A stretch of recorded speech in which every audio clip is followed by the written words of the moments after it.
Welcome back to Bingothon Summer 2022.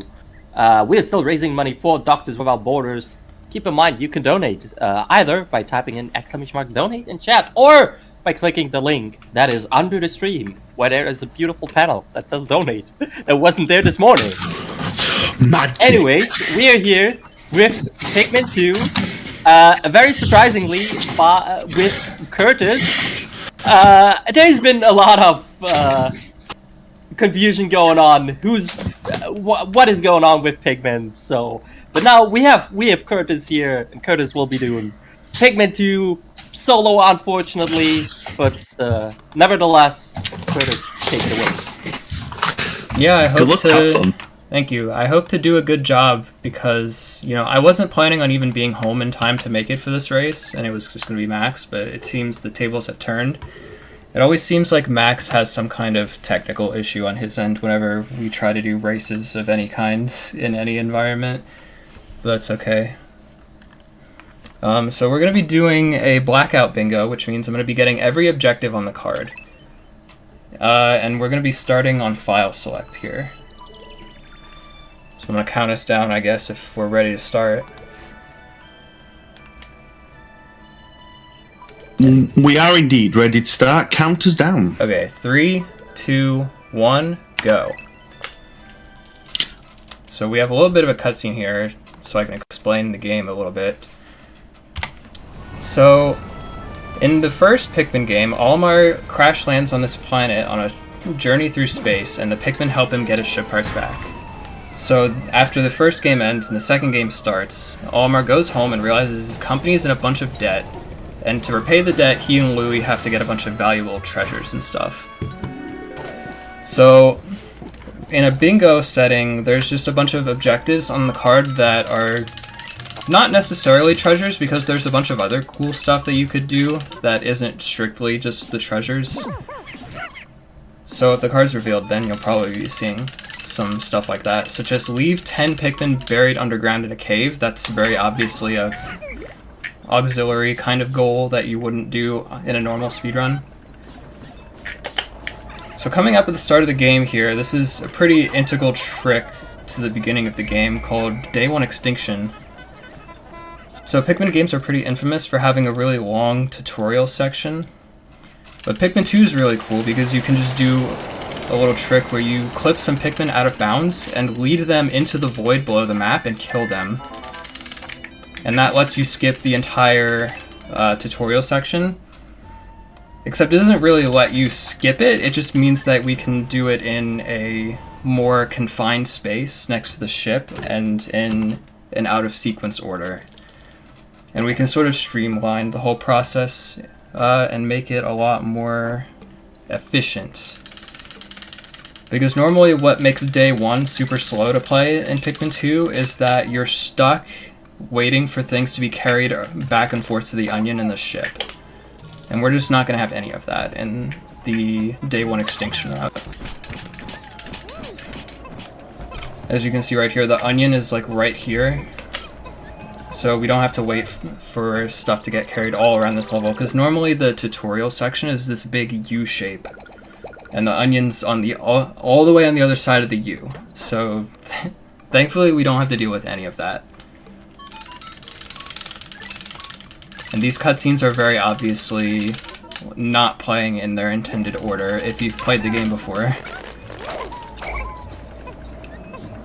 So the basics of this early game section before we get to the first cave is that we're just growing a bunch of red Pikmin and trying to grow our squad, because Pikmin speedrunning is all about being efficient and multitasking as much as you possibly can. And it turns out when you don't have a lot of Pikmin, then that's really hard. So as soon as these sprouts get into the ground, I'm going to end the day. Basically the thing limiting me in this early game is that there's a paper bag right in front of the base that weighs 15, so I need to get up to 15 reds before I can do anything. And it turns out that the early game routing works out really well, because on day 4, there's actually eggs behind the base. And there aren't on any of the previous days. So doing this route means that not only do we get those eggs, but it's just the most efficient way to do this Pikmin growing.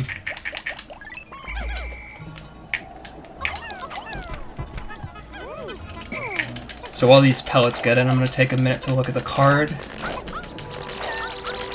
This is normally what I try to do in the early game in bingos.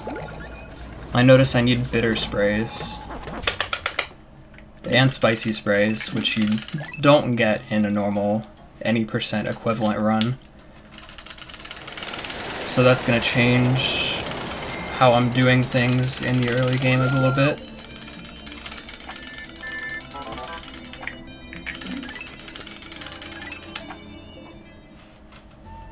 So day 4 is where it starts to get a little bit more interesting.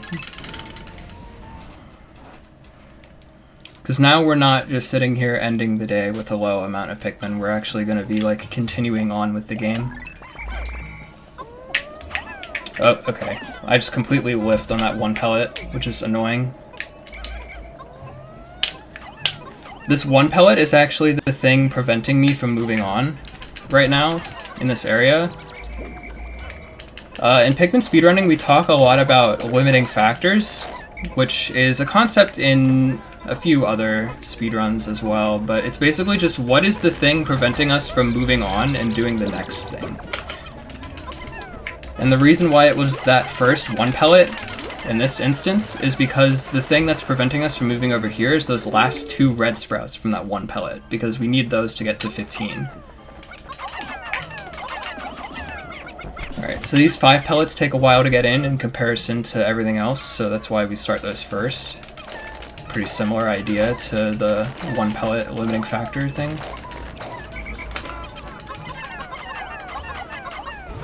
And then while those 5 pellets are getting in, I'm going to be doing pretty much all the rest of the growing and moving this egg from the top of the hill, which is a really cool strat, because it'd be really slow to have all my leaf reds walk all the way up here. Okay, that's a thing that can happen. These eggs can be kind of sticky and make it hard to push them. That's unfortunate. Not what you want to see.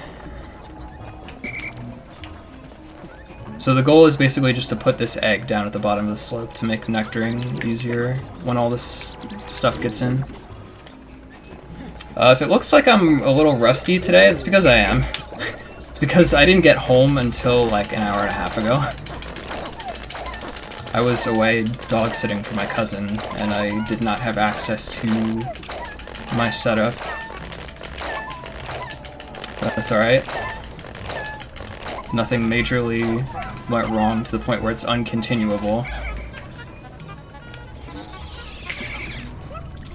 So now all my reds are flowered, which means they walk a lot faster and they carry things back to the onion or the ship way faster. So having my Pikmin flowered whenever I can is going to be critical.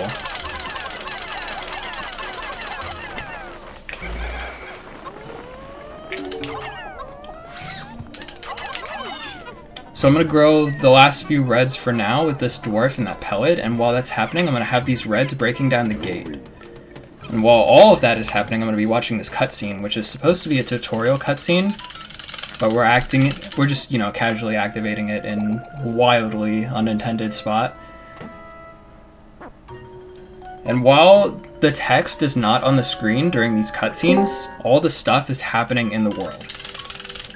So if you're going to activate this cutscene anywhere, this is just the ideal place to activate it.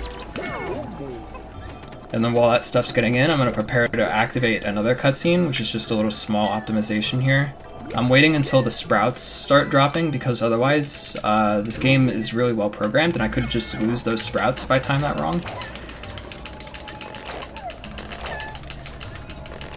So yeah, after cutscenes, there's always a little bit of lockout of like a second and a half where you can't like press any of the face buttons and do any of those actions. So activating the cutscene with the treasure was just to overlap that lockout with a period of time where I wouldn't be doing anything noteworthy anyway.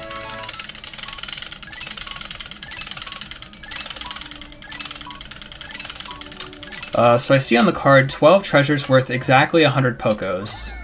So it would be in my best interest to collect one of them in here, because the bottle cap on sublevel 1 of this cave is worth exactly 100. I'm also going to be doing 2 trips to Emergence Cave to kind of streamline the early game. So there's a bag in White Flower Garden that weighs 200, and the only way to crush that bag is to have a bunch of purple Pikmin, because purples count as the weight of 10 regular Pikmin. And the only way to get more than the... the only way to get the amount of purples that you need to crush that bag is to take 2 different rest floors where there are purple flowers. And the only other one that exists before White Flower Garden is in Hole of Beasts, and I want to go to White Flower Garden first in the way that I'm ordering things. I'm going to wait on my leaves because I didn't bump enough flowered reds to just run straight in, and I don't want my leaves to die. I'm going to activate that cutscene as well while these sprouts are falling. Little optimization. And the reason why I want to go to White Flower Garden first in this particular run is because I see on the card that I need bitter sprays. And the routing for Above Ground and Awakening Wood differs a lot between the 2 major categories, which are Payoff Debt and All Treasures. And so I'm going to be doing an All Treasures style early game to make collecting bitter sprays work out a lot better. If bitter sprays is not on the card in a bingo that I do, then I like to do a Payoff Debt style early game where you only enter Emergence Cave 1 time. I'm trying to figure out if... Oh, a lot of purples got left. I think I still have enough to do everything in here. If I don't, then that's a problem. But I'm pretty sure I do. So I didn't collect the bottle cap on the first trip because I was trying to re-roll the sub-level to see if I could get it to where the bottle cap was the closer treasure. Unfortunately, it is not, so I have to just deal with it.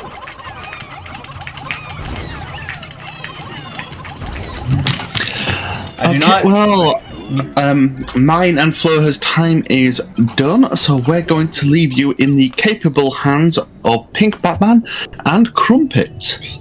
Have fun, guys. That's very brave of you, Panda. Hello, hello. Hello, everyone. Hello. We will be your hosts for the next hour and a half. During this time, well, we'll just have to wait and see what happens. But for right now, Curtis, we'll let you get back to the run. I just want to give a shout out to the Bingothon crew for being really flexible and doing a really good job. Because, yeah, there's been some issues with Pikmin 2 in this marathon, to say the least. Hopefully, okay, I have enough Pikmin there. That purple is just, you know, chilling, trying to go to a spot that's out of bounds with its dismiss, no big deal. But yeah, definitely appreciate the amount of flexibility and how good everyone is doing.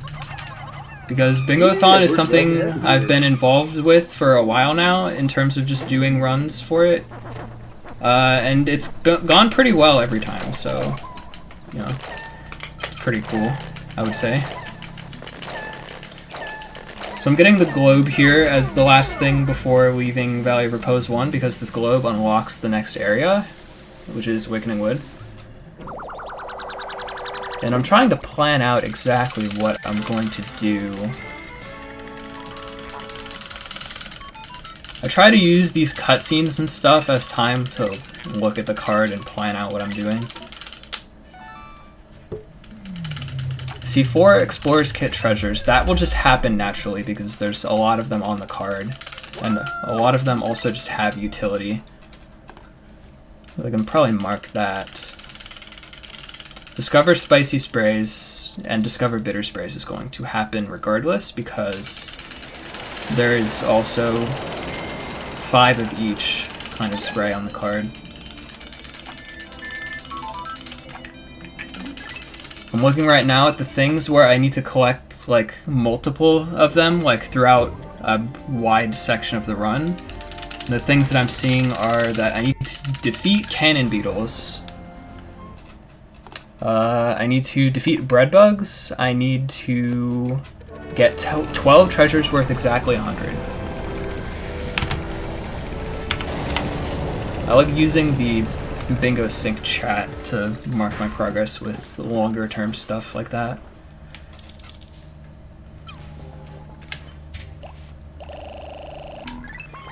So this above ground is going to be pretty big downtime because there's a gate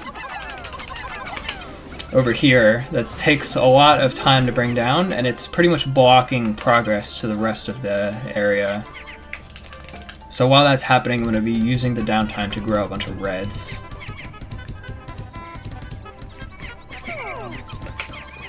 How did 2 purples get left here? I'm actually going to put them on, because these guys do a lot of damage.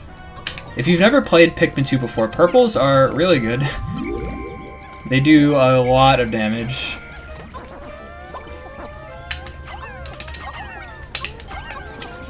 Yeah, and then while the purples and reds in the gate are doing their thing, I'm just gonna go ahead and collect everything that's over here. And then while that stuff's happening, while we're waiting for all this to collect, we can take the reds that we have and put them on the gate.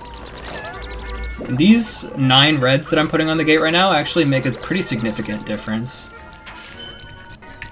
Surprisingly.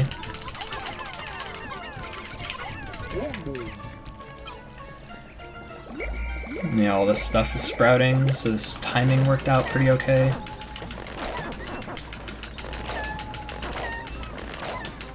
The ultimate sign that a Pikmin 2 run is going well is if you are struggling to find moments where there's just nothing happening. The goal, like I said earlier, is to maximize the multitasking, so obviously having portions of the run where you're not just standing around doing nothing is really good, because it means that you're probably using the downtime of things really well. Okay, that one red joined the party a little late.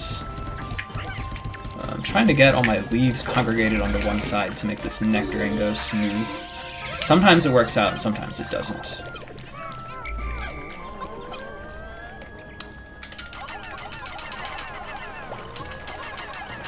There's now time for White Flower Garden, and the reason why I want to do this first is because this is where we unlock White Pikmin.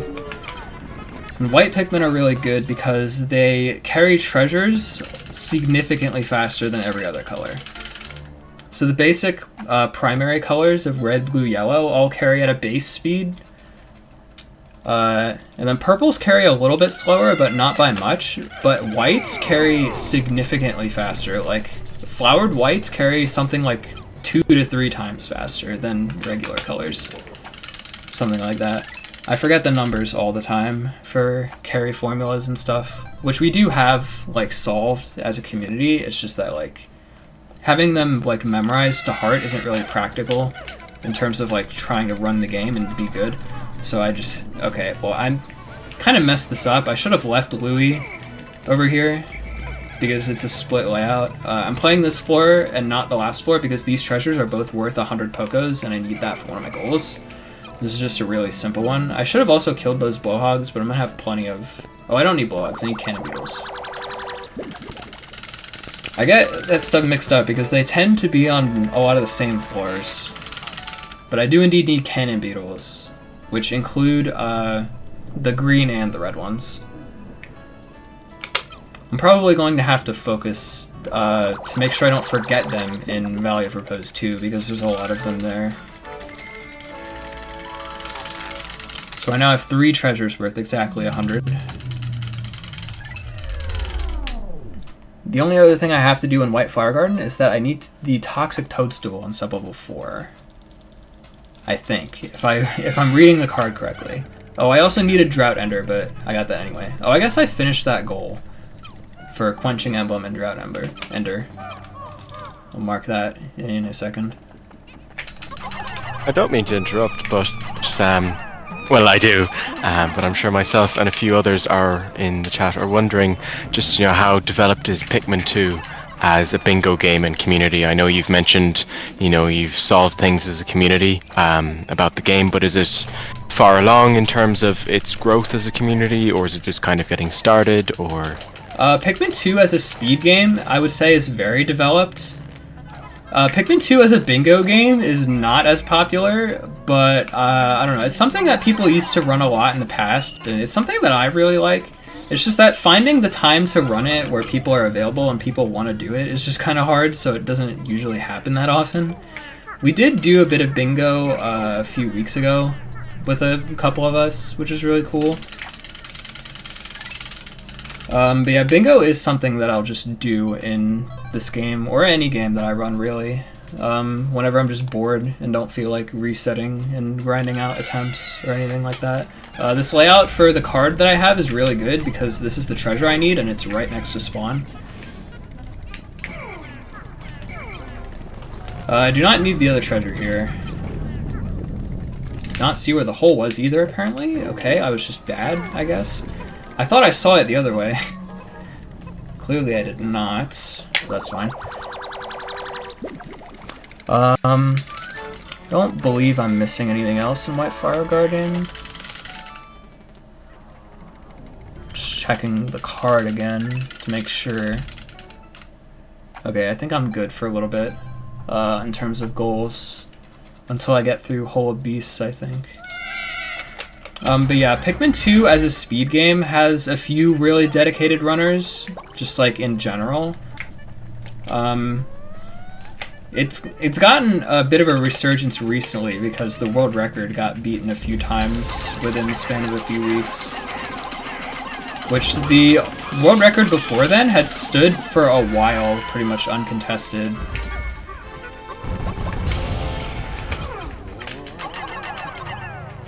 So this treasure is really important because it's an exploration kit item, which means it gives the captains an upgrade. But this one is really good because it's the knapsack.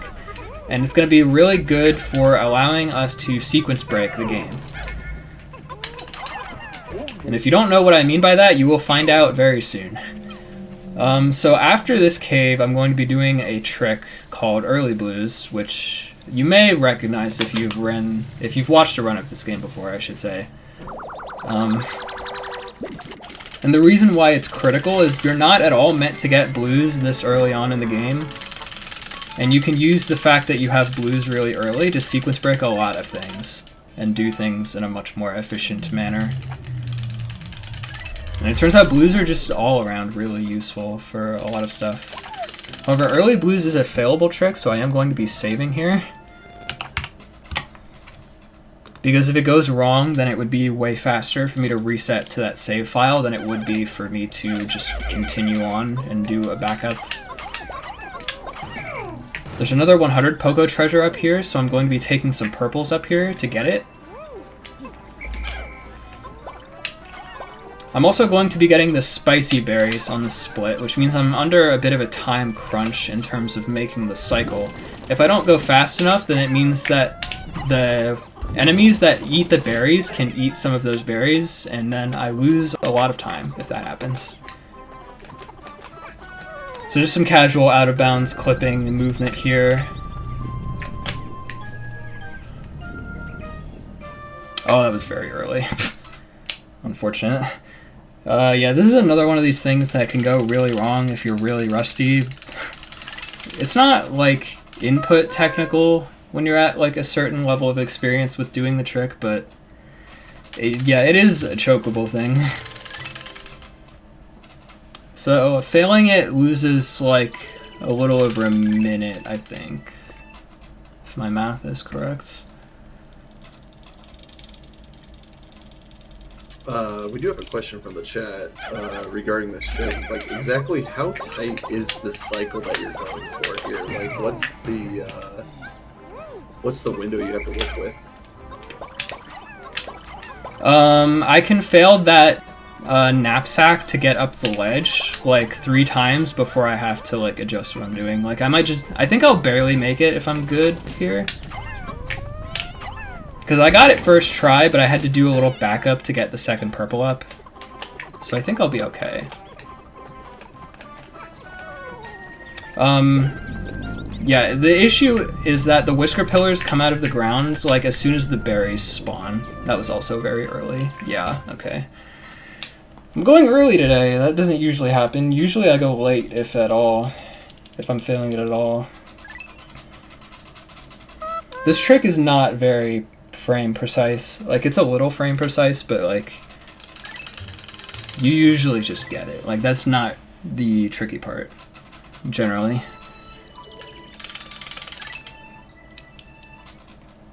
The thing that makes it tricky to like learn is that you have to do basically that whole portion out of bounds, and you can't really see where your captain is.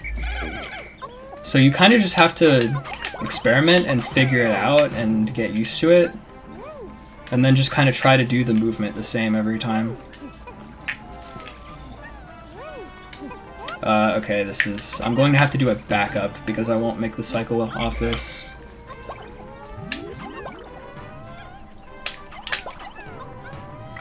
There's plenty of backups, they just lose a little bit of time.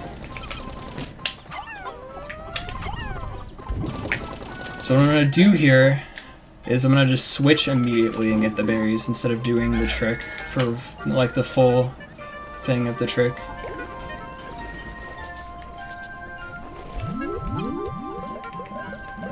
Yeah, so the enemies spawn like right now.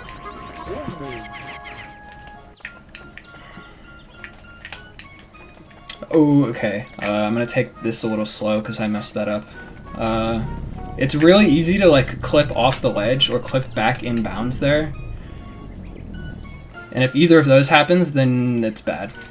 Okay, thankfully the trick finally worked, and we can continue the run. There's also a small thing that can happen about like 20-ish% of the time, where even if you do everything correctly and you get warped into this blue onion area, the trick can just still not work. Like, you can warp in, but your captain will be dead. And then the run's dead, and you have to reset the save file or the run. I'll just collect my Pikmin here while stuff's happening. I'm waiting for the blue 5 pellet to collect, and I'm going to be growing all the blues in that area. Should have 20 blues by the time I enter Hole of Beasts. I also have the dice down from the ledge here. I'm going to stop it so the cutscene doesn't interrupt me at all. These wogpoles can be a little annoying, because they're hard to kill when they're in water, and they can knock my blues down.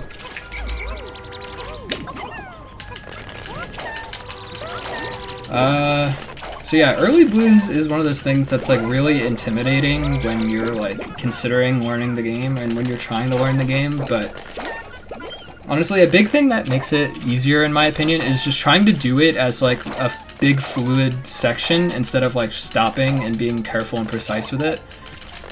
Like that moment out of bounds where I had to like stand there and not move and like reorient myself was kind of scary, because that meant that like I was breaking my muscle memory. But I felt like if I didn't do that, then I probably would have fallen off and had to reset again. I didn't want to do that. So this is a whole beast. I think the only thing that I like need to do here is getting the treasure gauge. So there are going to be treasures throughout the run that are going to be inside enemies. Oh, I'm going to get this treasure too because it's worth 100 chocos. I didn't realize this would be a thing. So now you get to see how good whites are, because I'm going to put as many whites as I can on this treasure, and look at how fast they're carrying that compared to how fast the reds were carrying earlier. So that's how good whites are. And that's why prioritizing getting a lot of whites early on is really good. But yeah, treasures that are inside enemies or buried fully underground, you have like no visual indication as to where they are. So you kind of need the treasure gauge, which you unlock at the end of this cave in order to see that. I might do another goal here. I'm going to do the leave 10... Oh, I have 20 purples exactly. Can't do that. There's meant to be purple flowers there, but there are certain purple flowers and white flowers that despawn when you have 20 or more. If I was thinking ahead, I could have only had 19 purples, but it's not a big deal. I'll just do that goal later. There's going to be nothing on this floor or the next floor for goals or anything. Basically, the only real reason I'm in here is because of the treasure gauge. And because it also moves the blue onion over to the ship. If you like go into a cave or leave the area and go back in, both of those things will move the onions if you've discovered them but not moved them yet. I'm gonna go for a quick kill on this boss. So you can C-stick Pikmin into Empress Bullbox while she's asleep. And if you time it well, then you can get a bunch of Pikmin latched on and dealing damage before she tries to shake them off, and just kill her before she starts rolling. Okay, I use a sound cue for that. Hopefully I did it right. Okay, good. It's a little scary with whites because whites do less damage than purples and reds. So if that fails, it's usually because the whites. But yeah, so that's the quick kill. What normally happens if you fail the quick kill is she does this big like full body like wild shake immediately, and then you have to whistle all your Pikmin off, and then she rolls all across the level, and it's really bad.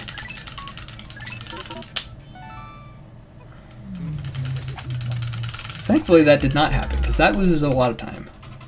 Okay, so now on this above ground I'm going to be doing a lot of stuff, including growing a bunch of blues, getting some treasures that I need, getting bitter sprays, getting the globe to unlock Perplexing Pool, and farming a bunch of sprays.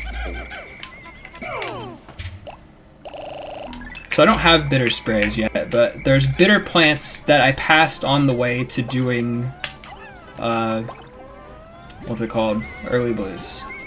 Up near where the chance totem was, which is the dice treasure that I left at base.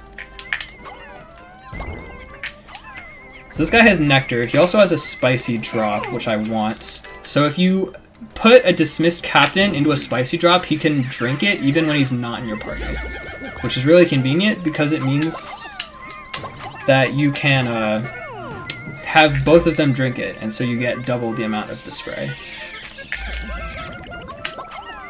So I'm going to take one captain and some blues and my purple and my whites. So those guys, I just realized I don't need that treasure. Don't know why I did that. That's all treasures, muscle memory.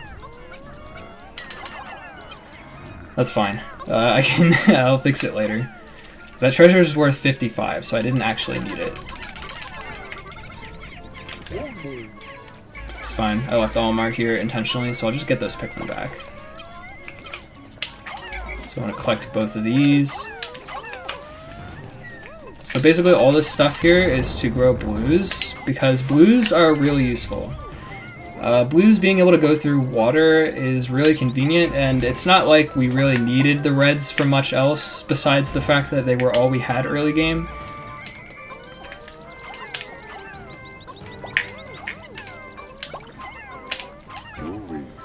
I'm gonna get ready to get the bitter berries up here.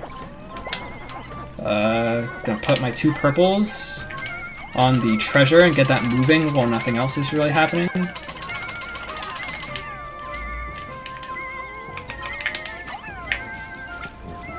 Do the knapsack again in the middle of a complicated above ground. Normally that knapsack is just part of doing early blues, but when you have to get the bitter berries, then it just becomes part of the above ground basically. And that knapsack, to get up to where the bitter berries are, is one of the more complicated knapsacks in the game, just because, like, the slope that we use is really weird, and trying to get a consistent lie-down location is really awkward compared to some of the other spots. Okay, so that's 600 Poco treasures. Okay, I have to be careful with these bitter berries to make sure that none of them burst. If they're on the ground and not being carried for, like, some extended amount of time, then they'll just burst, and then I lose a lot of time because I have to wait for a whole other cycle, and that takes like a minute and a half. So I don't want to do that. I also just realized I should be not doing this. Okay. Kind of forgot what I was doing. I should be going over to Snaggered Hole, because I forgot I needed to go there. Let me look at the card again. I also have to go to Bulbax Kingdom. forgot I had to do so much here. That's fine. Oh, I kind of need to get these before I can do any of that, so I'm just gonna finish off the berries. I'm gonna make that go like as fast as possible, and then I want to go over and get those 2 spicy spray drops.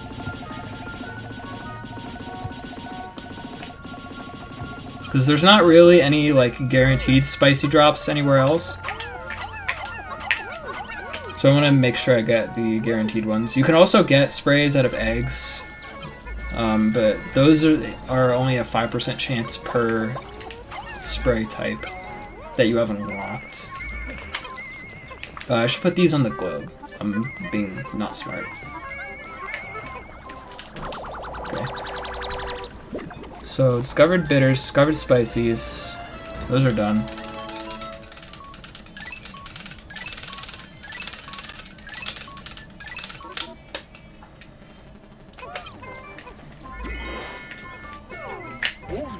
Gonna do this while nothing else is happening.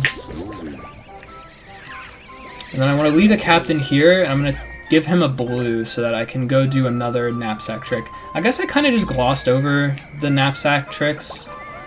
But the idea is that there's a lot of walls that the captains aren't meant to go up that aren't like completely vertical. Like they're kind of just like really steep slopes. And if you lie down with the knapsack that I unlocked in White Flower Garden, then the Pikmin can pick you up and they'll treat you like a treasure. And sometimes if you lay down in particular places, the Pikmin will take a kind of unintuitive path back to the ship. I'm just gonna finish growing off my blues while I'm walking around to get to Snagger Hole. There's going to be another knapsack coming up here, and you'll kind of see what I mean. The Pikmin kind of just take a weird path to go, and the game doesn't really have a check for like, hey, we should make it so that they just don't go up this wall. So yeah, you can kind of just do stuff like that.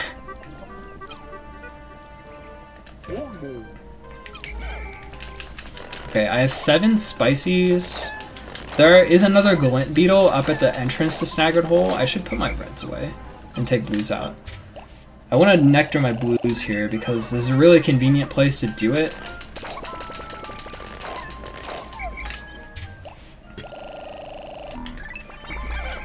Snaggered Hole also has some water in it. I don't know if it'll be an issue if I don't have blues in there, but it'll just make it a little more convenient. I also do need to grow 150 of a single type, and that probably will be blues. Alright. I made a major mistake. Okay, I guess. Well, I guess I'm getting these spices while the gate's coming down, because I forgot that gate existed.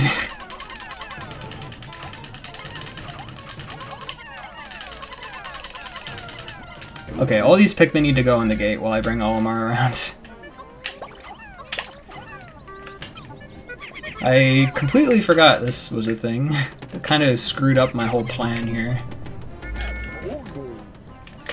It's not the end of the world though. Just have a little bit of extra downtime. So while that's happening, I'll try to mitigate the damage a little bit by getting the last spicy sprays that I need. So for the goals, that's like get X amount of a kind of spray. What we've sort of settled on as a community is that I can just have that amount at any point, and then I can start using them, and I'll still like keep the goal.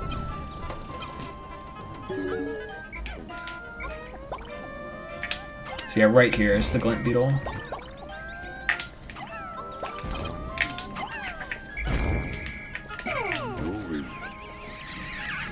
I do not want them to start carrying that, but it looks like they're starting to carry that.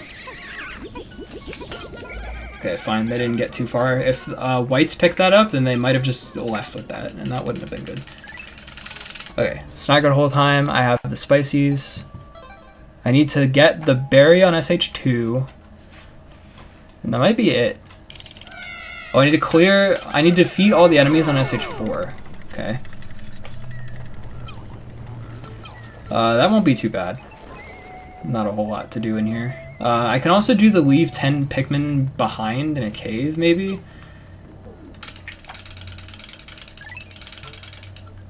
Except I don't know if that's a good idea. I'll probably just do it here. Because I don't know if there's going to be like a guaranteed place to do it later. Okay, so here's SH2. This floor is kind of dumb. Because this floor is like ginormous. And the strawberry that I need is going to be all the way over here. So you can just kind of C-stick your Pikmin into these like shallow bodies of water and swim them across, which is really convenient because it means I don't just have to come over here with blues. I can bring my whites over here too. The treasure that I need is this one. It's for the 2 strawberries gold, the one above ground and the one on SH2. So I'm going to try and put as many whites as I can on this. The geometry is a little weird sometimes, so I didn't get all of them, but that's not a big deal. I have a little bit of time before I have to worry here, but when you have to path a treasure over the water like that, and you have... Oh, bug body cutscene, okay. When you don't have blues, like, taking it completely through the water, then the Pikmin can kind of clip off of the treasure and fall. And if that happens, then your Pikmin can drown, because they'll, like, fall off the treasure, because the geometry is weird. But if you keep it on screen, keep it loaded, then that never happens, which is really convenient. I'm taking the opportunity to grow some more whites because, like I said, whites are really good. And this is a pretty early opportunity that I'll have to grow whites. Okay, so this goal will be done as soon as the treasure gets in. I'm trying to look at what else I need. Okay, so I'm going to clear all the enemies on SH4. That's going to give me 2 cannon beetles. And then I think that's it for this cave. So yeah, I think I have a plan for what I'm doing right now. Myself and Pink might just take this opportunity to jump in quickly with anybody that might be new into the chat, just to kind of tell them what we're doing here over at Bingothon Summer 2024. So we're currently trying to raise money for Doctors Without Borders, and if you haven't heard, Doctors Without Borders is an organisation that offers medical humanitarian assistance to people based solely on need, irrespective of race, religion, gender or political affiliation. Their frontline workers, including doctors, nurses and logisticians, are often among the first on the scene when people's lives are upended by conflict, disease outbreak and other disasters. So they're an absolutely wonderful organisation that does sterling work, and we're trying to support them the best we can. And your money doesn't just go to an excellent cause, but if you do donate certain amounts, then it can go towards certain goals and bid wars and enter you in certain draws to win prizes. And Pink, if you want to kind of go over a few of those now. Yeah, let's talk about a few of those prizes. Yeah, we've got quite a few available. All the donations you submit are accumulative, so as long as you're posting those under the same username, that money does add up for just a total of $10 donated throughout the marathon. That gets you entered for actually a couple different Bingothon mugs, the neutral one and the summer mug. Only $5 throughout the marathon will get you entered for the Bingothon stickers. There's all kinds of other things like the Bravo 10 Pikachu with the gray felt hat card, that's $25. Displate, standard edition, size M, design of your choice t-shirt, I believe. That's another $25. And there's also the grand prize, the new 3DS XL Pikachu edition with capture card by Delfino Customs. That's a minimum donation of $100 over the course of the entirety of the marathon. We mentioned a couple of bid wars that will be coming up soon. We've got a file name choice for the Ocarina of Time randomizer that is going to be coming up here a little later.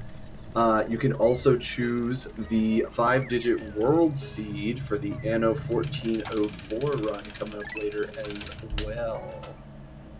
Whichever one of those seed names or file names get the most money donated towards them get picked for that run. So if you want to see something on one of those two, consider donating towards one of those. There should be a button at the bottom that says apply your donation to this bid. That's all we got to talk about for now. We'll go ahead and throw it back to the runner. Alright, so I'm going to try and take care of a few more of my goals here in Snaggered Hole. One of them is leaving 10 Pikmin behind in a cave. So that's a pretty guaranteed place to do that. It's also convenient that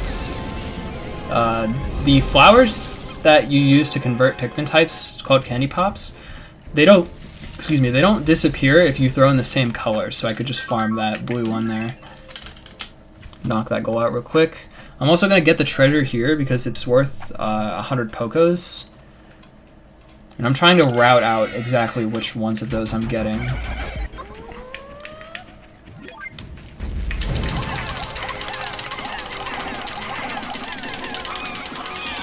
So there's kind of a quick kill you can do with this with blues. It works a lot better if you have reds, but I do not have reds, so we'll just manage and use a bitter spray instead. It'll be all good. Unfortunately, this guy didn't drop any more sprays. It would have been really nice if he did. Where's the geyser? Okay, all the way across. Just gonna get that moving with a few Pikmin. Come over here. Okay, the geyser's not gated. If the geyser were gated, then I would need to obviously break that down. So now I killed 2 blowhogs, and I now have 7 treasures worth 100. The other ones that I'm guaranteed to get are the... I see 4 more exploration kit treasures, so that'll get me to 11. And then I just need 1 more. And I'm trying to figure out what the best floor to get that on will be.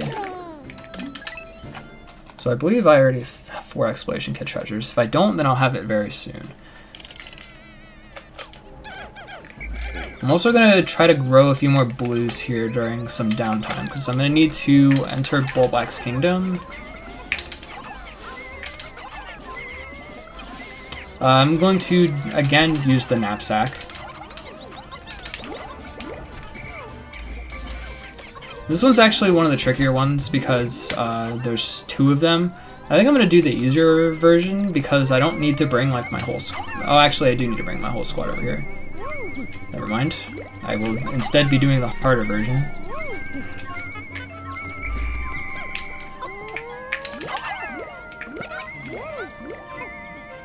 Okay, so that is the harder version.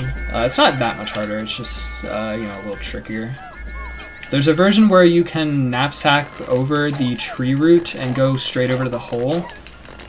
That one's useful because it puts you up next to the treasure, and then I can just bring Lily around here with the Pikmin and just enter with my whole squad.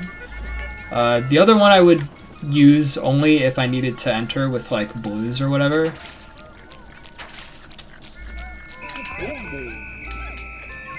But yeah, that is not the case, so I need to enter with everybody because I need to get some stuff in here. And I took so long on the above ground from making mistakes that it is now sunset, but that's fine. I don't need much more time in the day, so it's okay. So I just need to get the treasure on the final floor, but if I see anything that'll help me with a goal, then I should also get that. I'm gonna look at the other floors I need to fully clear. One of them is Shower Room 6, and that one has a treasure that's worth 100 Pokos on it. It's the giant teeth on that floor. So I think I don't need to get any extra treasures now. I can just get the ones that I have to get for other goals, and I'll have enough for the 12 treasures, 100 Pokos. So I think it'll work out by the end. They're gonna be pretty much just blasting through here. I might grow some backup purples, because there's a pretty convenient place to do that. Where's the hole? Okay. Sometimes dealing with TV screen brightness is a bit of a thing. It definitely helps when you run this game to have a monitor or a CRT or whatever you play on, where you can crank the brightness. Yeah, I will grow purples here. I also see the alcove with the flower in it right next to that, which means it'll have a honey wisp, I believe. And that'll be convenient because I can nectar all my Pikmin there. Yes. Oh, okay. This is another thing that you can get from eggs, which is matites. This Wollywog might become a bit of a problem. Okay, I'm just gonna leave. He is now not a problem. Okay. The Wollywog started to like turn around and go back to its spawn point. Because the way that most enemies work is that they have like a designated position where they spawn. And they can wander a little bit outside of it if something gets near that they'll try to attack. But they won't leave a certain radius. So if they get to the edge of their radius, then they'll turn around and try to go back to their spawn point. So that's what happened with that Wollywog.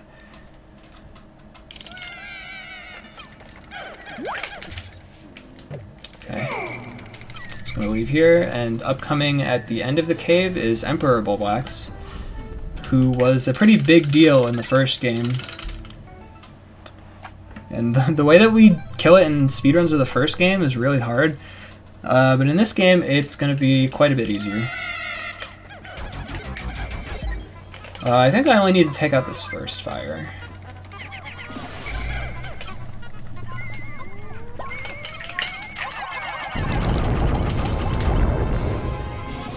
So yeah, they kind of forgot that you shouldn't be able to just hit enemies when they're like getting up from the ground.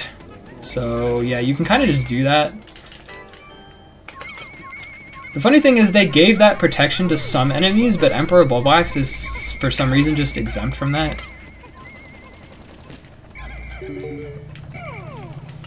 So yeah, you can kind of just melt him, and he's really easy. Okay, so that is the end of Bulblax Kingdom. And now the natural progression of the game is that you're normally meant to go to Perplexing Pool here to unlock yellows, but thanks to early blues, you don't have to worry about any of that. So we can kind of just go wherever we want at this point. The thing that's normally supposed to stop you from progressing in Valley of Repose is the water gate that's right past the entrance to Emergence Cave. So you're meant to go to Perplexing Pool, get yellows, then break the electric gate in front of the blue onion, get blues, and then go back. But thanks to early blues, we can cut out a lot of that process, and it makes things way better.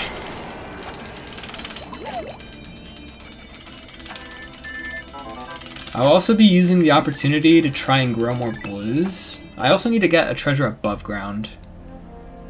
So, a consequence of the route I'm doing with Day 1 Extinction is that I haven't collected a treasure above ground yet in Valley of Repose.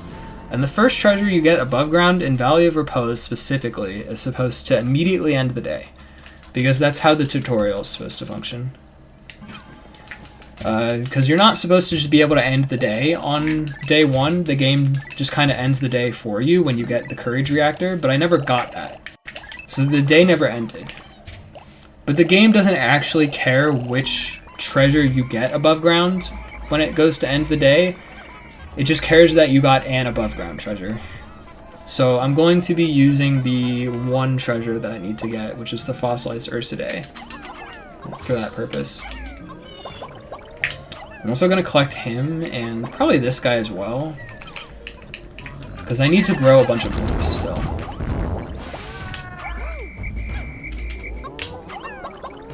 Get rid of my leaf blues as well.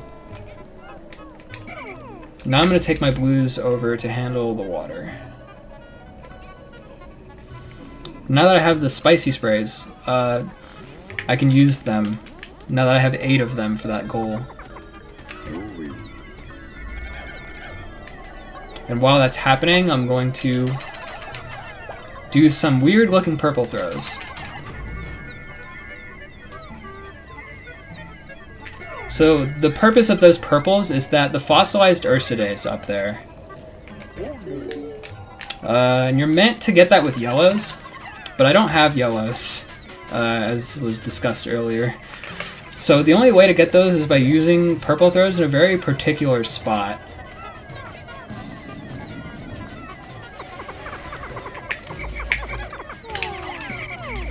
Forgot I needed to do this.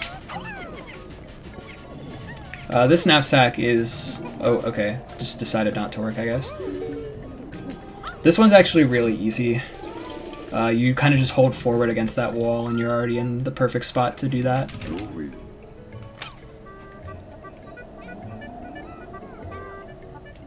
So I need to kill this Snagret. I'm actually going to try and collect that with blues. So I'm going to grab the blues I threw over here, and these blues.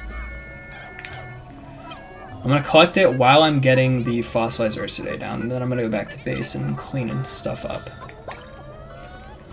The Snagret over here is one of the goals, so I have to kill him.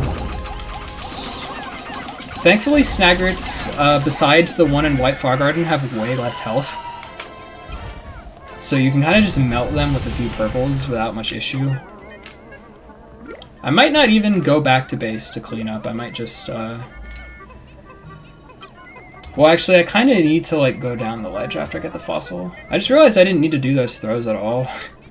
I kind of screwed up the routing a little bit, but it's fine.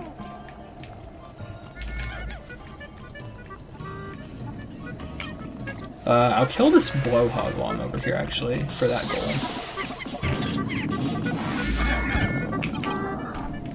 So those are the decorated Ken beetles. Their boulders will follow you around, unlike the ones that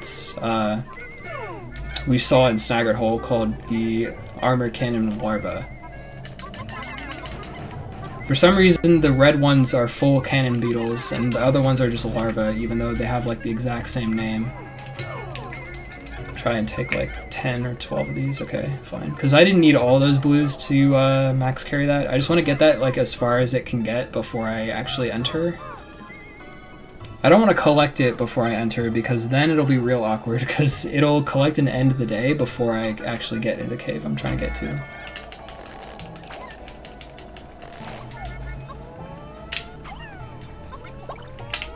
Get rid of my leaves because I don't want them coming in with me.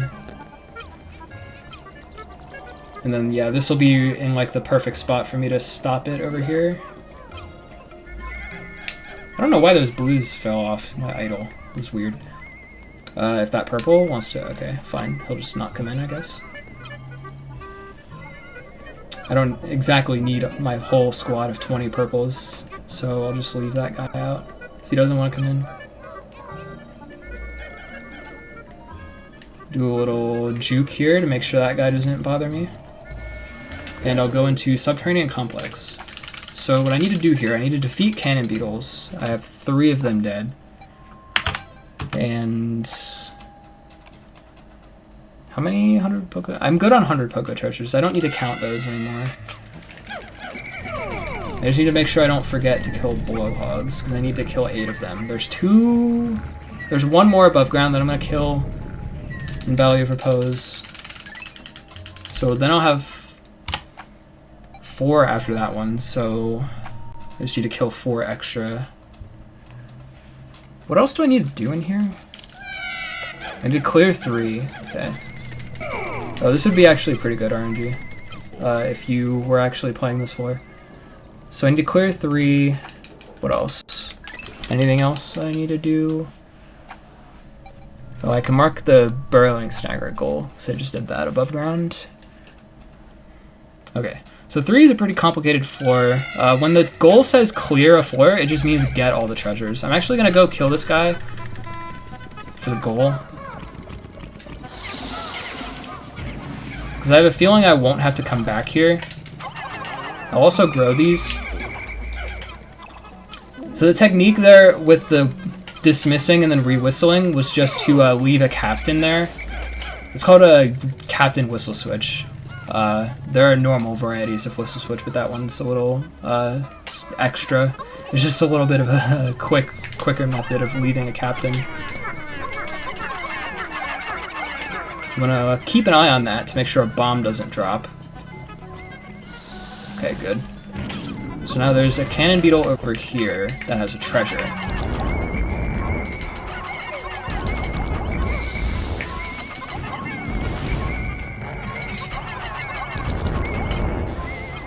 And then the final and 3rd treasure is over here. Okay, these guys got set on fire. I didn't want that to happen, but that's okay. It just would have been a little better if that didn't happen. Okay, I'm gonna try and rush over to kill... actually, I should fix this, because I want my purples.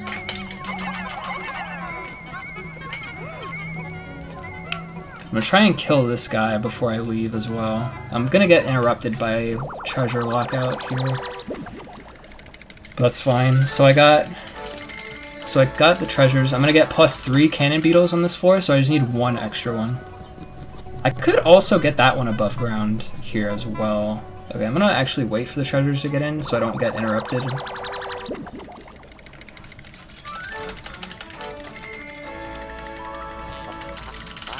It was kind of unfortunate timing, but I think this is just correct because I don't want to risk losing Pikmin to this guy. You can afford a few deaths here and there, especially when it's not all treasures, but I don't exactly want to throw away a bunch of Pikmin, especially in like a no reset marathon context. Where's the hole? This way. Okay.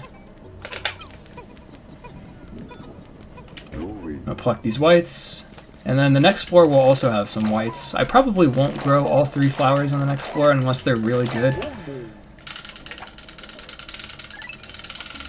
Okay, like that. Okay, I currently have 6 cannon beetles defeated, and then there's exactly 2 more above ground. So if I kill those, then I'll be done with the goal. Okay, this is pretty split up, so I'll just get these 2.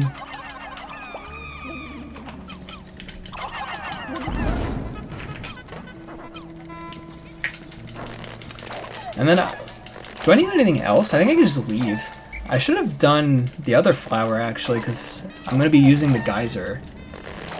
Okay, whatever. It's not a big deal. It's fine. Just have to walk back across. The thought of what else I needed to do in the cave totally slipped my mind. But yeah, I should have just done the flower in front of the geyser instead. Okay, so that's done. I now have a bunch of whites to work with.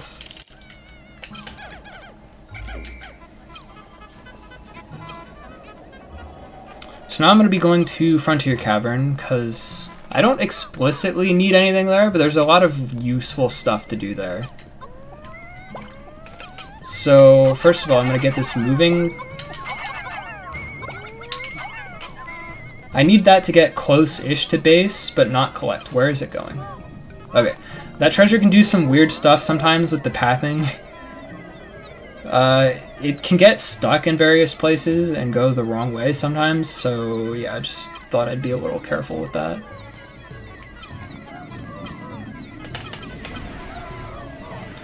Kill this guy, and then the other one is up here next to the crown.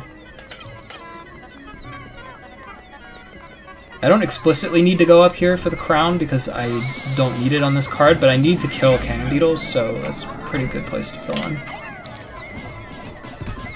And then yeah, time to just go into FC.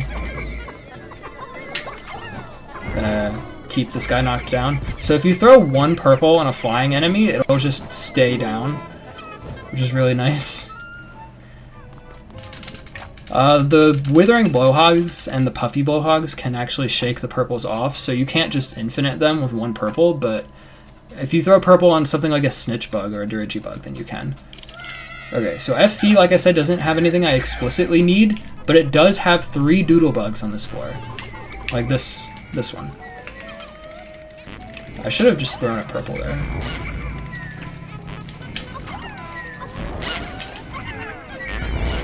And each of these has... okay, that purple is dead, unfortunately. Not really a whole lot I could have done about that without losing bitters.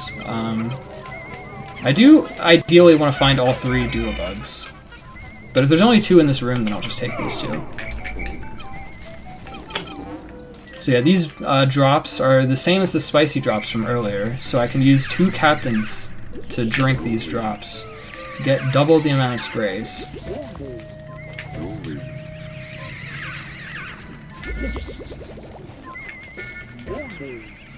The other thing that's kind of critical that I'm here for is the rush boots.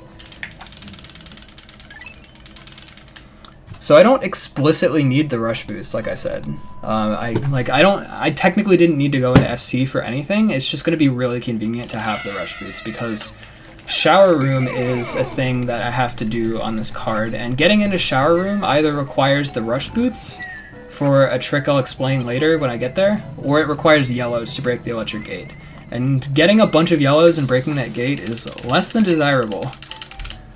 Especially because of the fact that doing early blues means that you don't have to get yellows before blues. So this way I can just avoid getting yellows altogether, and it's really convenient. Okay, the bulbmen are here, so I feel like I should just get them for a bit of added safety. Okay, this guy might be a bit of a problem. Just distract him and then do the combat. These spotty bulbears can be really devastating, so definitely took it a little careful there. There's a hole. Okay. And get out of here. So if I have like loss of a bunch of purples or whites, then I can use those bulbmen to recover. And it won't cost me any blues, which is really nice. So bulbmen are special in that they're immune to every hazard, but they don't leave the cave with you. But if you convert bulbmen into other types of Pikmin, then those newly converted Pikmin will leave the cave. So you can essentially use the bulbmen for like free Pikmin growth of other colors if you need to. Let me just check again, make sure I'm not missing anything that I need here. Pretty sure I don't. I think I need the fossilized Ursidae, and then everything else on the card should be perplexing pool stuff, which is good. It means that I think I didn't forget anything. I routed it properly. Like I didn't leave an area without anything, which is the most important thing. Like if I left Awakening Wood and I still needed an objective there, then that would have been pretty bad.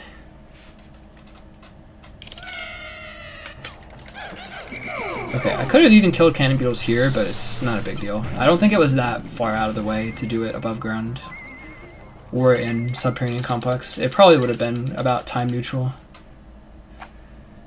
so it's not a big deal. On 7 here, you can get a glint beetle, but even if it did spawn, I don't know if I would get it, because 9 spices is already way more than I need. And also a big factor for why I'm getting the rush boots instead of growing yellows is that I have spicy sprays and bitter sprays. So defeating Empress 2 without those sprays is normally a really big pain, and it takes forever, and it's not consistent at all. But doing it with the sprays is actually very consistent, as you will see in just a moment.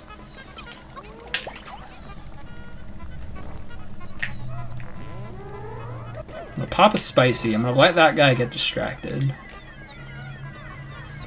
So these larvae are really annoying because they can, they only have 1 health, but if you just like have a Pikmin like C-stick into it to kill it, I have to pay attention here. Okay, you have to bitter at kind of a particular time or else this becomes really bad. Okay. Okay, ideally I also want to nectar everyone here, which I think I did do. Empress also dropped another bitter, which is good. Because the more the merrier with bitters. You can never have enough bitters. That's definitely one of the funny things about running all treasures, is that sometimes you'll just get runs where you get like 7 extra bitter drops. And then you're just kind of coasting until the end of the game. Because you don't have to like go out of your way at all for sprays. And then other times you'll have runs where you'll get the 12 that are guaranteed on FC1, and then you'll just get no other drops for the rest of the game, and you'll be like struggling. You'll be like gasping for air by the time you pay off the debt. You do get 4 more at the end of Shower Room though, at least. Okay. So that's everything from SC. I am now fully prepared for Perplexing Pool, I think. I just need to get the fossilized Ursidae and end the day. Okay, that's a little further than I wanted, but you'd rather be safer than sorry with this. Because if you have the day end at the wrong time with this above ground treasure thing that I mentioned, then that's really bad.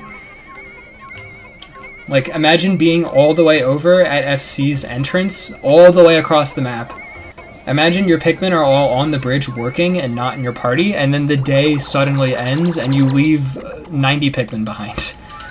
Like, that has killed many people's runs before in all treasures. because it's really bad. Okay, so now we're done with Valley Repose. On our way to Perplexing Pool.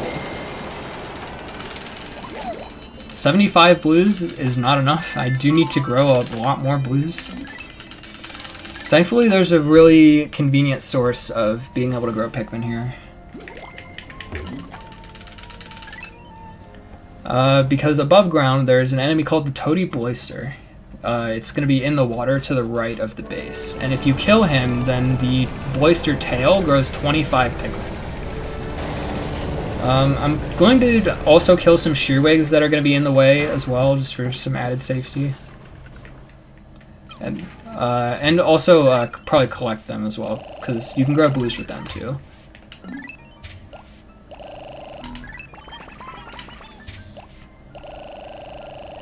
I'm going to take out like the max amount of Pikmin that I can carry.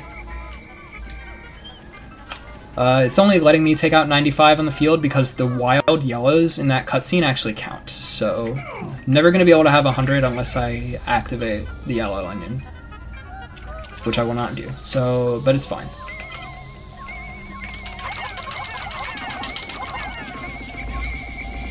That guy almost got one-cycled. That was actually really close. If I kept throwing blues, that might have just one-cycled it.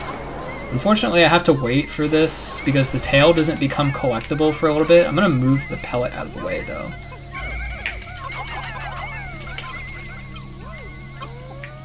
I do ideally want this to collect before I can go to Citadel of Spiders. Do I actually need... I think I do. I need the rubber duck heads. So I need to go to Citadel of Spiders.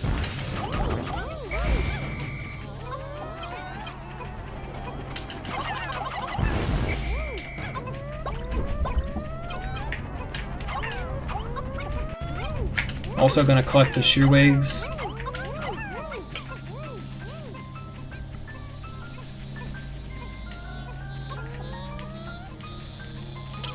I can probably just go to the entrance. I don't have to wait around at the ship. I'll have enough Pikmin, I think.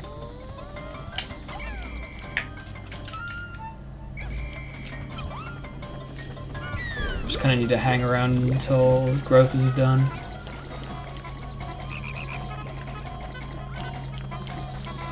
These water dumples followed me really far on the land. That's fine. So I'm just gonna wait for everything to finish growing. Alright. So what we're gonna get in here, I think the only thing I need in here is Paradoxical Enigma, which is the rubber duck head on COS 2.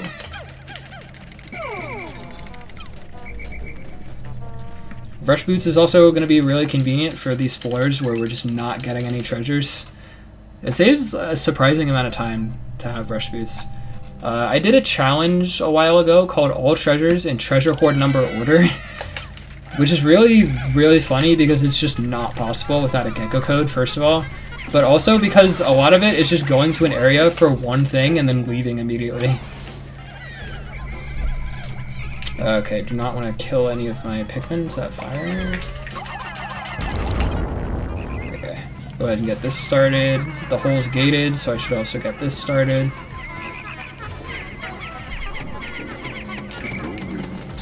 Okay, I think this was decently efficient, which is good. This gate might be a little slow, but that's fine. Not a big deal.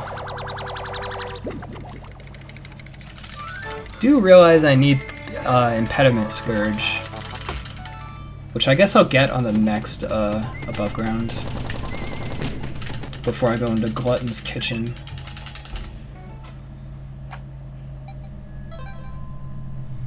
And I'm debating which cave to do last. I think it should be Submerged Castle because I can only enter Submerged Castle with blues. So I don't want to have to take out my whites and purples then again after. But the problem also is going to be that I need to put purples and whites away to take out as many blues as I want. Okay, a hole's gated. I'm just going to do this. Get through here without waiting for all my Pikmin to catch up. Okay.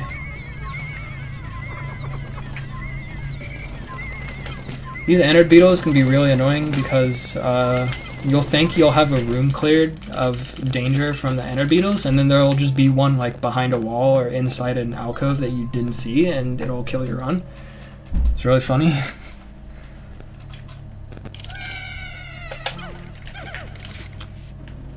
Oh wow, hole's really close, which probably means it's not close at all. Oh, it is close. It's good. Normally when the hole's this close, it means it's behind like a giant meme hallway and around a big old loop around the whole floor. This is actually pretty good.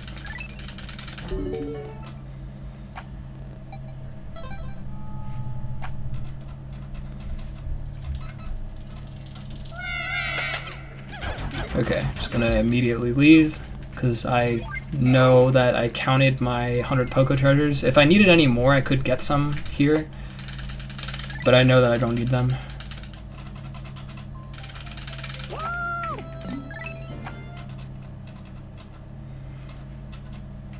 Alright. Now I'm going to be going to Glutton's Kitchen, but I'm also going to be doing some more stuff on the way. So I'm going to kill the Boister again for blues, and I also want to get the Impediment Scourge, and there's going to be a pretty funny way of doing that up here. So we're going to leave that purple up there on the wall. I'm going to do this first because I'm worried about this getting in time.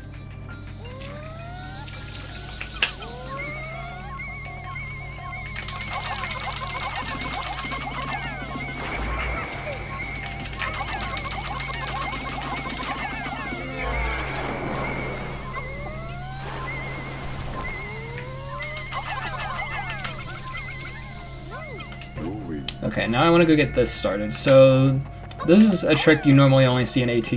Okay, if it would work, actually. Okay. This one's actually one of the more precise ones in the game.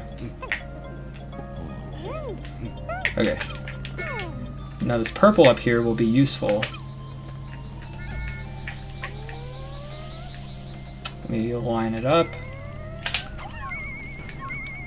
So now he will start to get that moving. And I don't need yellows for that treasure then, at all.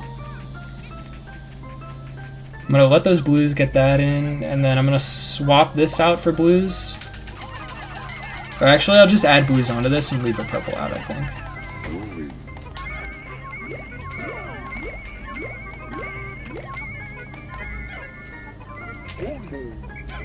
And I'll just let that collect with all those Pikmin and go over to Glutton's Kitchen. Unfortunately, I have to wait on my purples with the rush boots. If I don't have rush boots, then I can just run like full speed over here.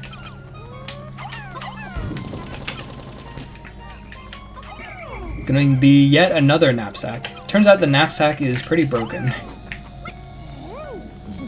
Oh, okay, I got up too early. This one's also a little tricky because you have to stand like in the middle, but there's a little slope right where you want a knapsack. And you can't go too far into the corner or else you'll get stuck, and you can't go too far out or you'll just get pathed away from the wall and it won't work. Okay, so if you do it like that, then it's good. And now I can just whistle my Pikmin here. I don't think I need anything in Glutton's Kitchen besides the dream material. Oh, I need to kill bread bugs too. Make sure I handle that. There's 3 bread bugs on the final floor, but I don't want to rely on those if I don't have to. I also do just need 2 extra ones on not the final floor, so try to take care of any bread bugs when I see them.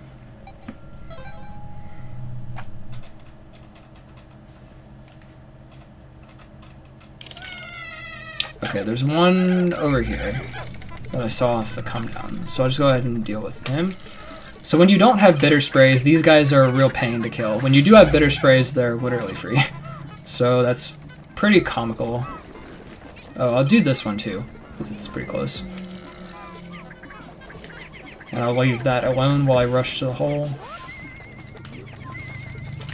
So I have 2 bread bugs.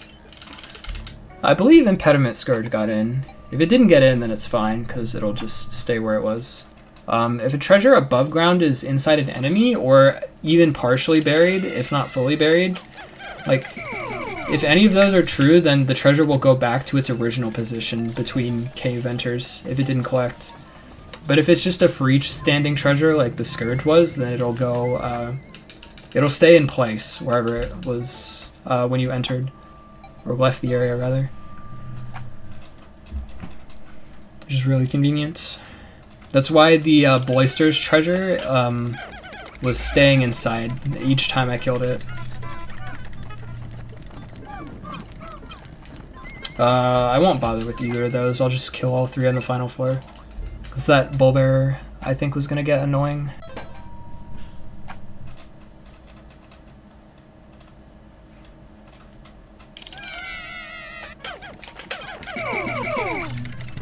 This floor I'm making sure to stay zoomed in on because when enemies are off screen, they can be deloaded. I'm pretty sure I mentioned that earlier. But if I didn't, then that's a pretty core tech to going fast and manipulating enemies to behave the way you want them to. Any enemies that don't just roam around the floor freely, if you put them off screen, then they will be deloaded, and the game will treat them as if they don't exist. Okay, so I'm gonna wait for this guy to get past the electricity and then bitter, and then deal with this wire. Okay, so this needs to collect, and then I also need to kill these other 2 bread bugs. I should just C-stick into it. Okay, good, got 2 of them with 1 bitter. I might not kill the other one, because I don't think I have enough Pikmin over here. If they don't kill it, then I'll just re-bitter. It'll be alright. Okay, dream material is done.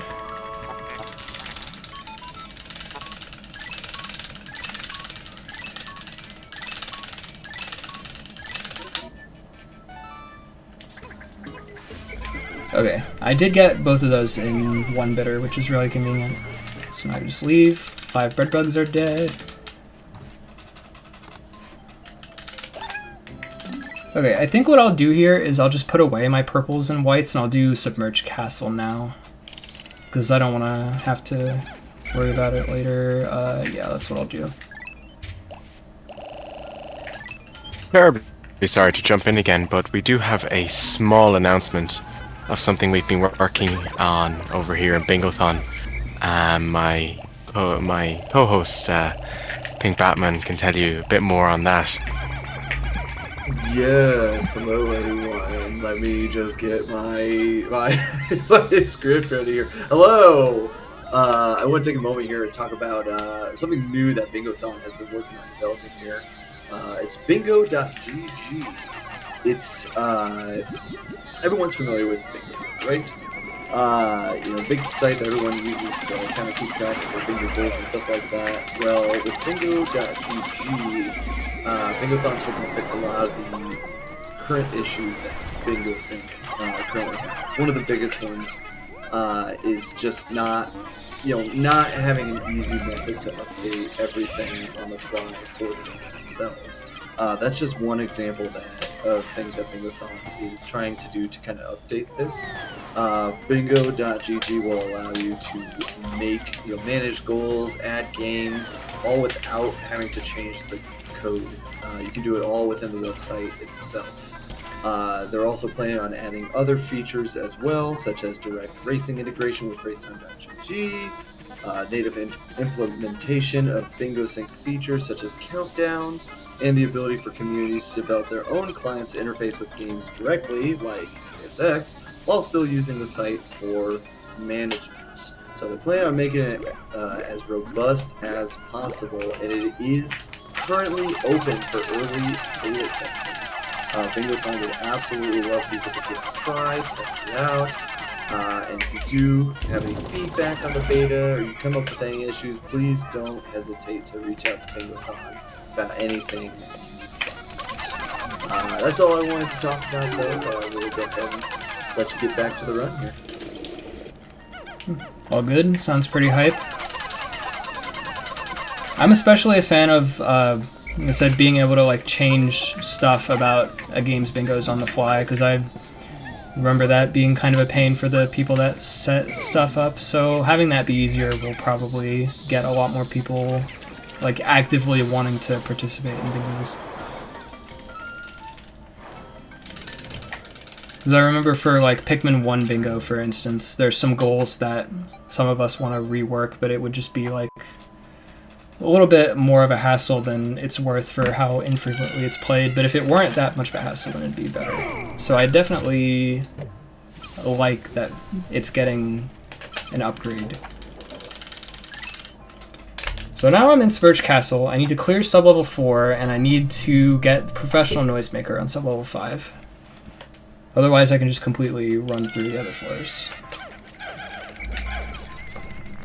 I've played a lot of this floor recently because there was a bounty set out, like, I think it was earlier this month or like at the end of May or something, but a community figurehead named Pie Pusher likes doing this challenge in various Pikmin games and ROM hacks called Low In-Game Time, because the in-game timer only progresses when you have done a full minute of playtime in this game, because it doesn't track the seconds, so it only saves the minutes. So he issued a challenge to do this floor either with one of the treasures in under a minute or both the big treasures in 1 minute.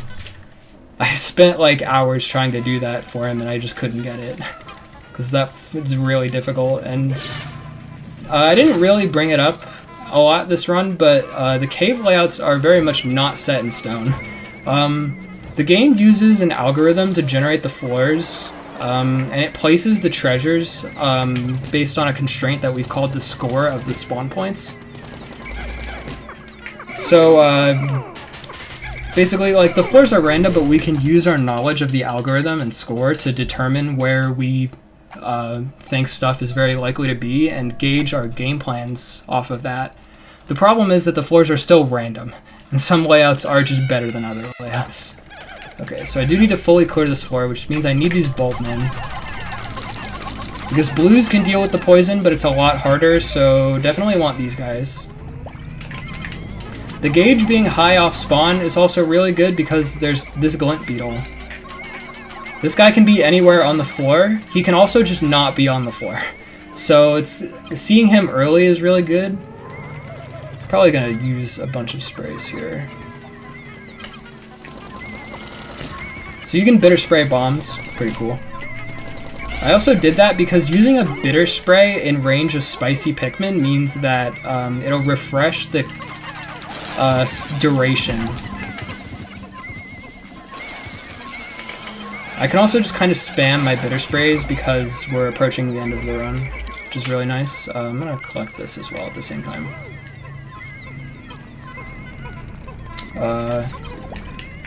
Start this while I'm waiting on my treasures to get in.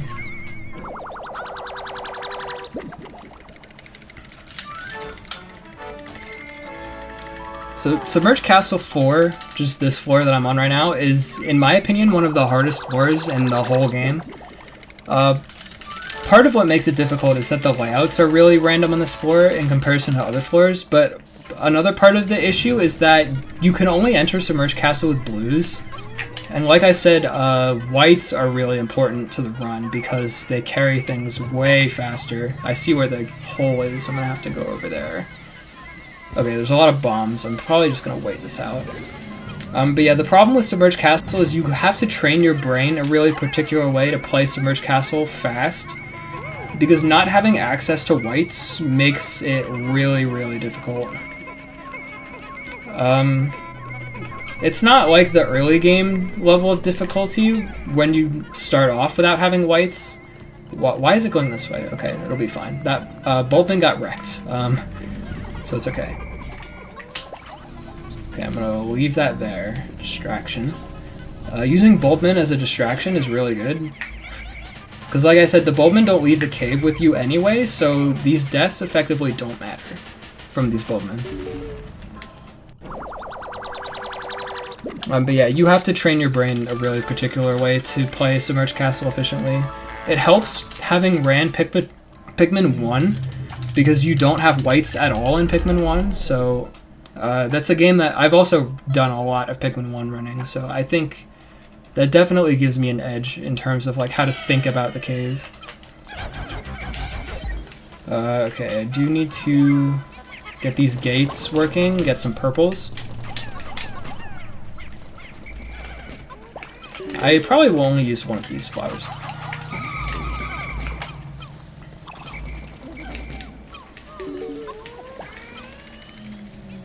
Okay, something I found out about this guy here recently, the water wraith, is that when he drops here on this floor, you can actually be too close to him, and then he'll just wander around the floor aimlessly. But if you stand a little bit away from the middle, then he'll just react like normal. And he'll follow you around. Oh, jeez. I meant to throw the purple and then D-pad to spicy. Thankfully, it wasn't a big deal.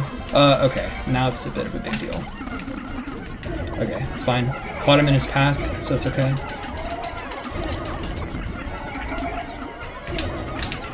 I want to get that gate started while that's going.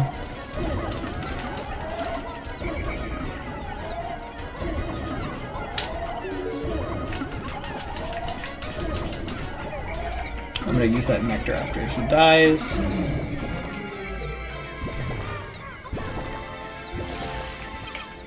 So this is the professional noisemaker, aka the Pluckaphone. This is actually one of the best upgrades in the whole game. It's just that they give it to you in like one of the hardest caves in the game. The balancing in terms of those upgrades is actually really good in terms of like game design and stuff, because all the hard upgrades are in, or like all the hard caves have all the good upgrades. Like Rush Boots, Stellar Orb, Pluckaphone, and Mega Tweeter are all in like the hardest caves, and they're all the best upgrades. Okay, now the only thing left is to make sure I have 150 blues, and I need to do my goals in Shower Room. Oh, I guess this helps, having Pluckaphone right there. I'm actually going to put all my blues away to make sure I only take flowers out. And to make sure I take out the amount of whites and purples that I want as well. I only need 20...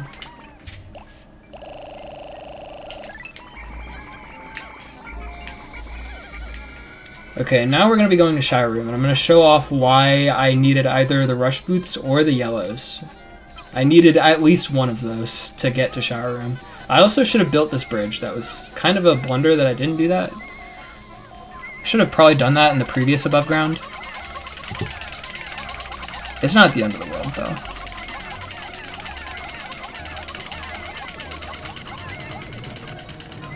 though. Okay.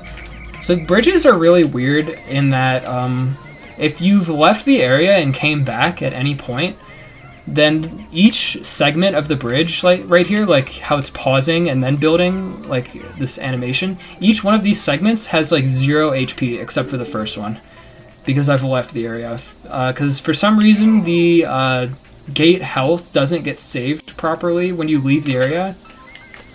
Okay, so this is the trick. I have to stand in a particular spot, face a certain way. Boom. Now I'm out of bounds. I'm going to gather my Pikmin. And go. So yeah, that trick only works if you have Rush Boots, because the way that it's working is that you are approaching the edge of the bridge and a particular part of the geometry with a bunch of speed. And it's bouncing you like off to the side, but if you get just the right angle, then it'll bounce you like forward a little bit as well, and it'll let you where am I going? This way. It'll let you get like just enough momentum to get on top of that ledge. And yeah, like I said, it doesn't work without the Rush Boots because you don't get enough speed that way. If I didn't get Rush Boots in Frontier Cavern, then I would have to get yellows and break that gate. Is the hole gated? Yes, it is. I could pop a spicy spray here, but I kind of want to conserve one because I want to keep one for 6, and ideally one for 3 as well, in case the hole is behind water and gated. Because then I can just bring my blues over with a spicy instead of having to bring all my purples and whites too. Part of the downside of spicy sprays is that your Pikmin drown twice as fast if they're not blues, which is really weird because basically spicies double the animations of everything, which is why it feels like you destroy gates and stuff a lot faster, because you do, but it standardizes the Pikmin's damage for every color, and it also makes them attack twice as fast and basically do everything twice as fast. So that means that reds get like basically no benefit at all from the spicy in terms of damage output, and purples are like net neutral, which is a weird quirk. But blues, whites, yellows obviously get a big damage increase, and the speed increase is pretty significant as well for everything that's not a white. But yeah, a part of the side effect of the fact that it doubles the animation speed is it makes the drowning animation happen twice as fast. And the period in which the Pikmin actually do drown is based on how long they've been doing their animation.